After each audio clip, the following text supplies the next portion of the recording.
তো আমাদের ভিতরে ভালো একটা সম্পর্ক, একটা বর্নিং যাকে বলে ওইটা ছিল।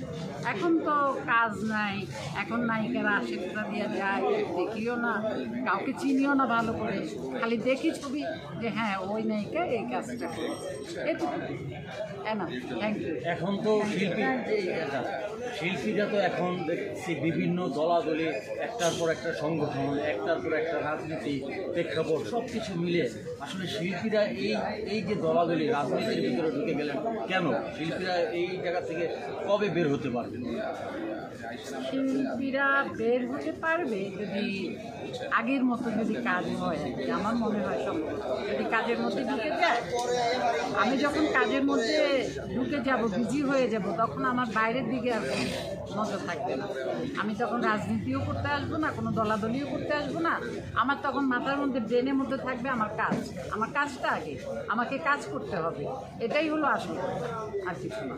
সর্বোপরি আপনি একজন শিল্পী হিসেবে খুবই প্রবীণ একজন মানুষ, অনেক কিছুই দেখেছেন, এখন বর্তমানটাও দেখছেন।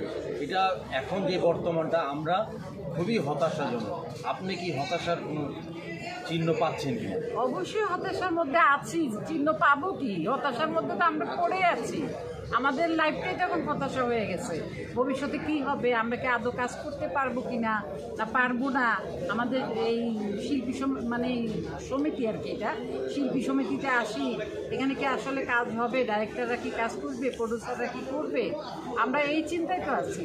যদি ওনারা করেন তাহলে আগের মতো হবে। যদি আগের মতো, হল নাই তো, আমাদের তো হলই নাই, ছবি চালাবো কোথায়? যদি হল হয় তাহলে অবশ্যই ছবি চলবে, কেন চলবে না? যদি ওইভাবে আগের মতো গল্প টল্প সব রেডি করে ওইভাবে বানায় অবশ্যই চলবে, আমার মনে হয়।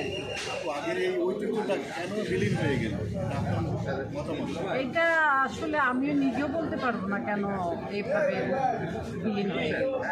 এটা আসলে বলা খুবই টাফ, এটা জানি না আসলে। এটা আমাদের কি ডাইরেক্টরদের দোষ, না আমাদের প্রডিউসারদের দোষ, না আমাদের আর্টিস্টদের দোষ? কার দোষে এগুলো আসলে বলতে পারি না, সরি।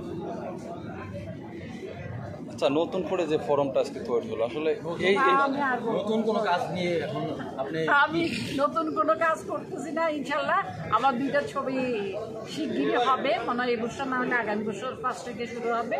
সেটা হলো কলকাতার 2টা ছবি আমি হয়েছে, আমার কন্ট্যাক্ট হয়েছে, আমি কলকাতাতে 2টা ছবি পেয়েছি।